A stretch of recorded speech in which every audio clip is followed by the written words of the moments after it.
the opening of A Free Man of Color, starring Jeffrey Wright and a host of your favorites, and a new play by John Guare and brilliantly directed by George C. Wolfe. It's so exciting. I've never had a big Broadway opening, so I'm really, really excited. And of course, to be in the company of these people. One of the greatest American playwrights. George Wolfe is the greatest theater director ever. And you know, the cast, it's just amazing. I pretty much said to many of my friends, I was like, if I never get a shot to do anything else, this is pretty much my bucket list of, you know, theatrical experiences. I mean, I thought it was very good tonight. I didn't get as many laughs as I normally do, but I blame that on opening night. I don't like opening nights, generally speaking. It's a play about people who think they own their lives and in control of everything. And it's all about people living in history. I always wanted to do a restoration play and set it in America, so I come in and talked to John. He said, I want you to write a restoration comedy for Jeffrey Wright. I want him to do that. He can play that kind of style. And set it in New Orleans. And he went off for 2 years and came back with this brilliant, astonishing, powerful, amazing work, and that's how it happened. We ended up having a really good time because the play is kind of a party too, you know, at least for part of it.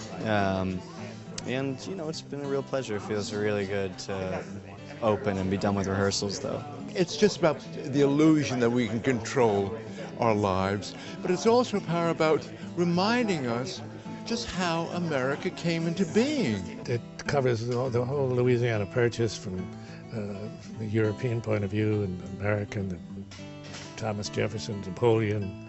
It's a cornucopia of lively characters. The moment in time that we depict in this play is actually quite small, but it's huge in its vast history of how it created who we are today. There's so many layers, and because the whole play, you know, goes from this high farce and slowly, imperceptibly, goes very dark. I would say it's a restoration sex comedy that ends up becoming about America.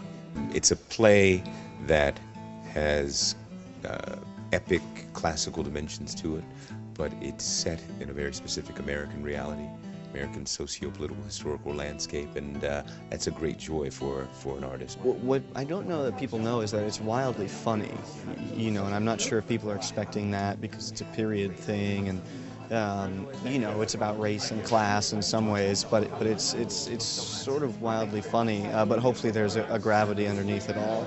It's a company that, you know, takes on the complexities of who we are as Americans nightly. You go from Mose to John McMartin, veteran of Broadway, who's wonderful as Thomas Jefferson, and young actors like Paul Dano and Nicole Bahari and Vianne Cox. It's just a wonderful gumbo of brilliant actors. I just think it's a fantastic thing to be a part of on the inside, and I can only imagine that it's a fantastic thing to be a part of on the outside.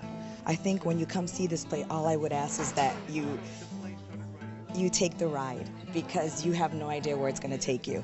And it's very smart, and it's very beautiful, it's very poetic, and it's very relevant to the times of what's going on now. It's a play, you know, of historic and epic dimensions, but done with you know, the spice of humor and laughter.